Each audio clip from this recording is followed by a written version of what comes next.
Nos últimos meses da Faculdade de Letras, na UF, aqui em Niterói, uma, uma querida professora, a professora Márcia Paraquete, perguntou para a turma se nós sairíamos da faculdade e não voltaríamos, não continuaríamos, não deixaríamos nada, não procuraríamos desenvolver algo além daquilo que tínhamos aprendido ali. E essa provocação, mais uma vontade de continuar, principalmente os debates que a gente desenvolvia espontaneamente nos bares da Cantareira, molhando a palavra, enquanto discutíamos Borges, Guimarães Rosa, fez com que um grupo de amigos, eu, Fabiano, Marlon, Otávio, Ivan e outros transeuntes com almas sensíveis e tempo sobrando, nos reuníssemos então uma vez de 15 em 15 dias na UF para conversar sobre literatura, né? Tivemos uma tertúlia patrocinada pela Lidador, né? Que quando nós chegamos lá para pedir a doação de vinho, o dono da Lidador olhou pra gente e falou: quando é que vocês vão começar a comprar? Vocês já não estão um pouco grandes, eu preciso que vocês comecem a comprar, né? Mas doou lá 2 caixas de vinho, que a gente tomou 2 garrafas, né? E as outras sumiram. Então a gente teve uma tertúlia de início da Convenção de Literatura, e a partir daí fizemos alguns encontros quinzenais. Depois teve uma greve, e o que acontecia sempre é que a gente fazia os encontros e depois íamos para a Cantareira. Então passamos aí direto para a Cantareira e fazia os encontros já molhados a cerveja, né? Que deixava a literatura mais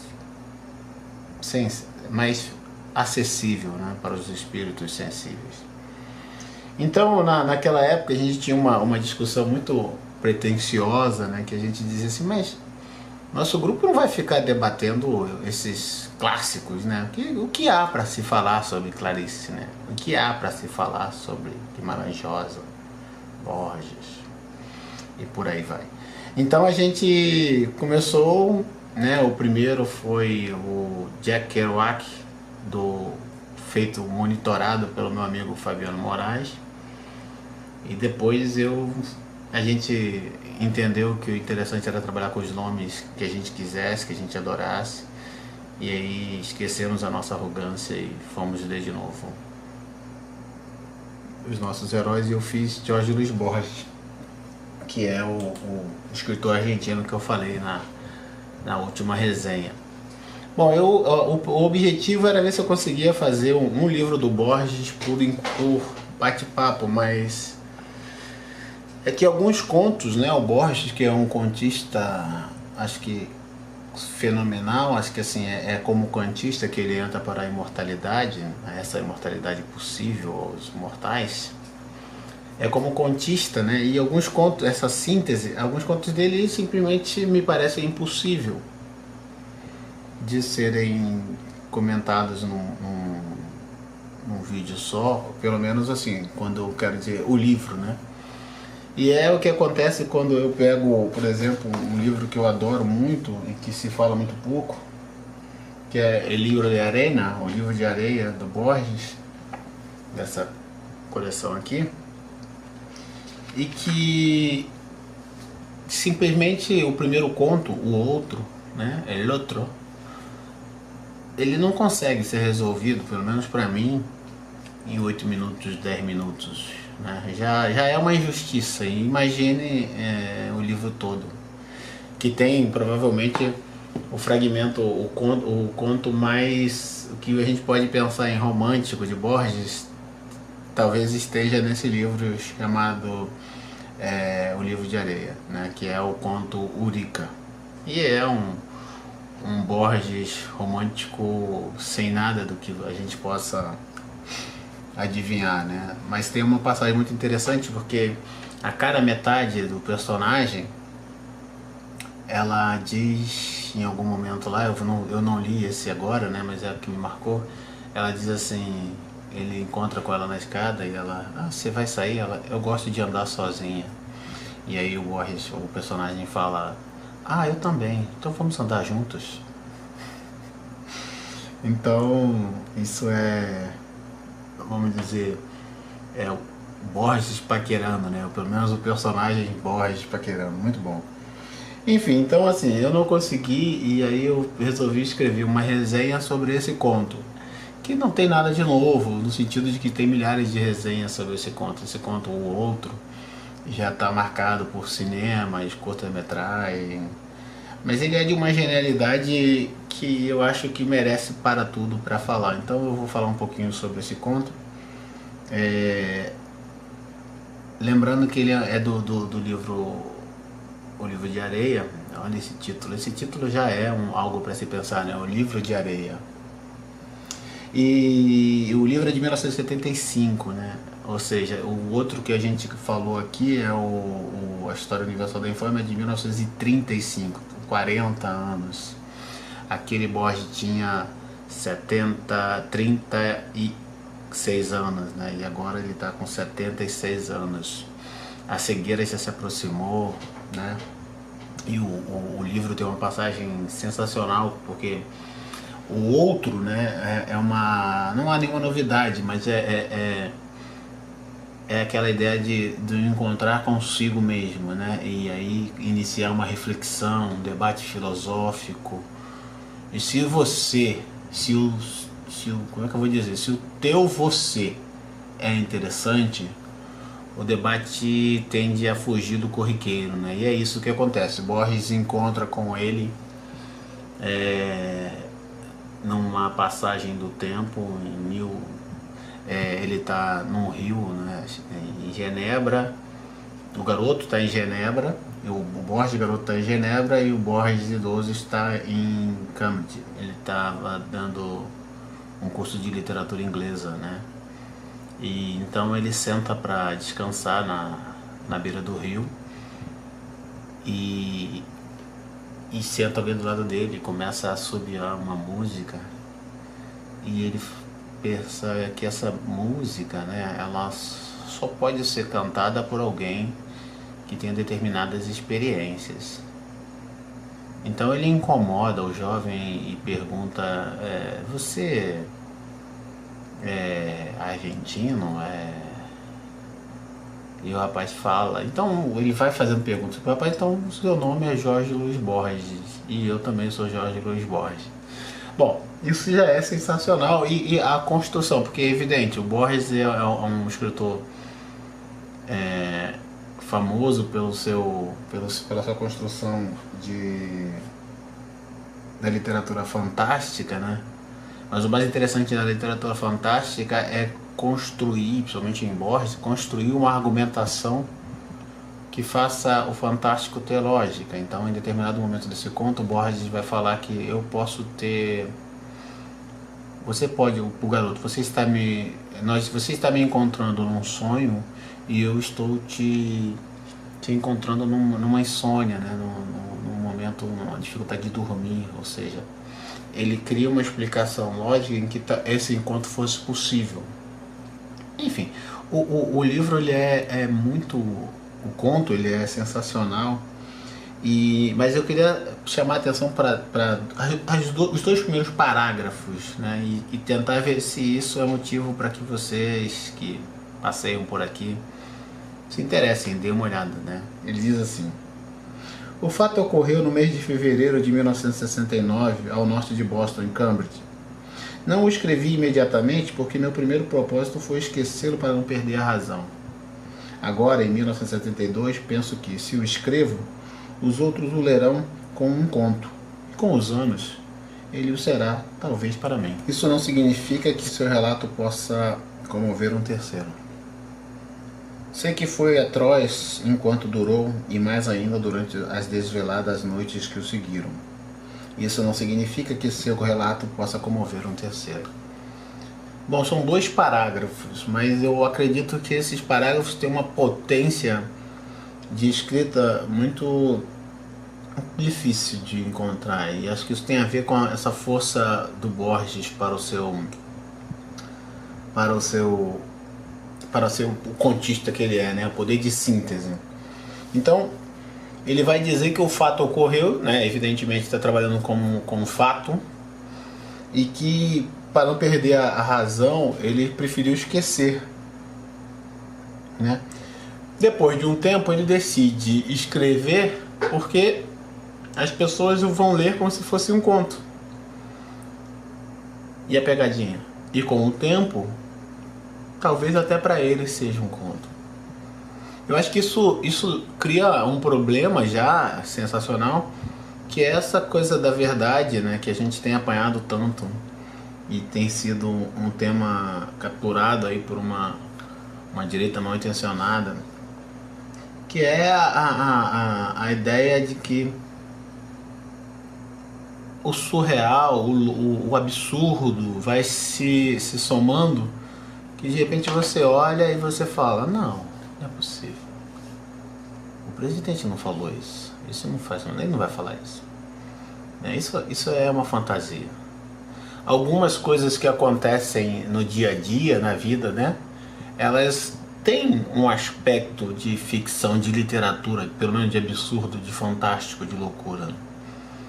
E claro que a nossa exígua, a nossa diminuta racionalidade, nossa gota de razão no universo de loucura, para pensar no Nietzsche, não dá conta disso, mas o Borges sintetiza isso, né? Então assim, o que aconteceu para mim vai ser lido por você como conto, como ficção. E talvez com o tempo isso para mim também seja uma ficção. Mas isso é triste, né? Isso é triste. Mas é isso. A segunda parte é que, por exemplo, o relato foi atroz, foi doloroso, foi assustador, né? Você encontra com você mesmo. E você tem uma fala do texto que é assim,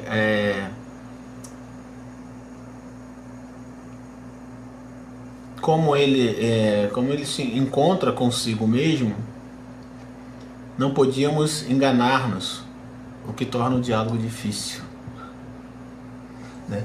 Então, mas o que acontece aqui é o seguinte, como fica triste você imaginar que a sua dor, né, ela pode não comover um terceiro.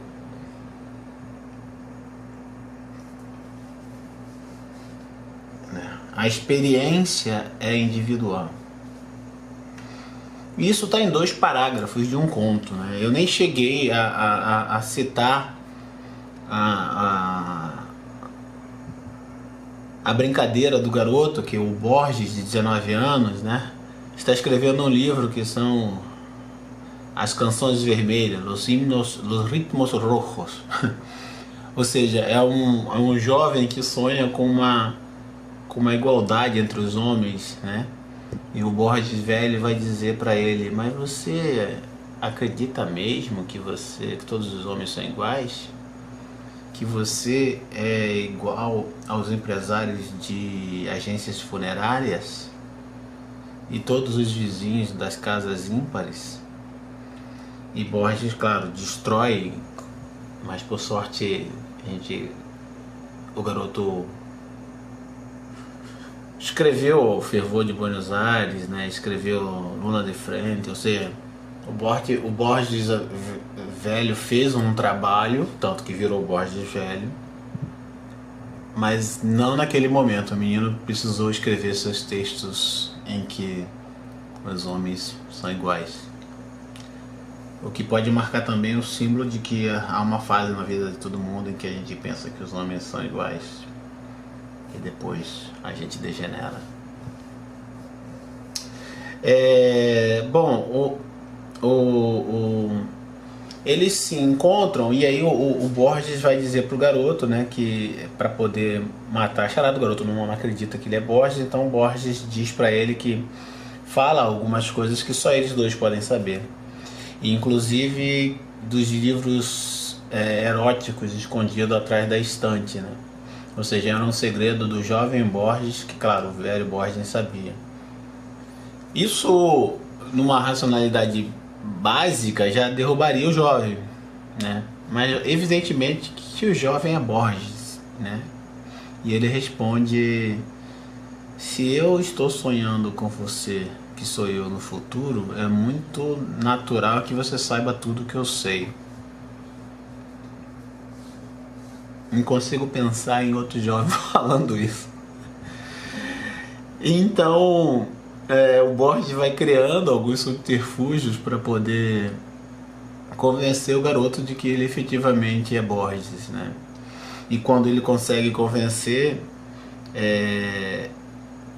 o garoto fica com medo e diz: tudo isso é um milagre, e o milagroso dá medo.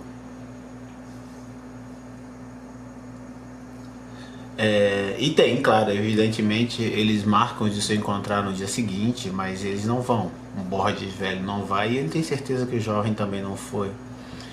Porque, claro, o milagre ele se dá pela exceção, né? Se ele acontece uma segunda vez, ele se arrisca a ser explicado pela física. Então, esse é Borges, né? Uma das coisas muito... eu acho que é mais piegas, mas de qualquer forma é muito bacana, é que o garoto não pergunta nada sobre sucesso e fracasso, porque também aquele garoto já sabia que sucesso e fracasso são variações de um tema da minha moeda, desimportante, né? Mas ele fala alguma coisa e diz como ele vai estar aos 76 anos, e Borges responde para ele: quando chegares à minha idade, terás perdido quase por completo a visão. Verás a cor amarela, as sombras e luzes. Não te preocupes, a cegueira gradual não é uma coisa trágica. É como um lento entardecer de verão. A vida talvez seja um lento entardecer de verão também. Bom, esse é Borges. Foi muito bom que a nossa arrogância de moleques, eu já um moleque velho quando entrei na faculdade, é verdade, não nos impediu de ler Borges, de ler Clarice, de ler Guimarães Rosa, de ler Cortázar, e de perceber que a gente ainda não disse nada sobre eles, né? O conto termina com um macete sensacional ainda, uma astúcia borgiana sensacional ainda, que lembra um conto de uma citação permanente na literatura de Borges, que é o Coleridge. Que o Coleridge fala sobre um sonho, né, em que ele carregava uma flor e quando ele acorda essa flor está na mão dele. Essa imagem do sonho que interfere na realidade está presente bastante na literatura de Borges e me faz lembrar um texto do Ledo Ivo, que é muito engraçado pensar nele agora, que ele diz que a vida, durante a viver, foi caminhar com uma flor na mão e o tempo arrancou algumas pétalas dessa flor que ele não conseguiu proteger da intempérie. Então, até a próxima. Tchau.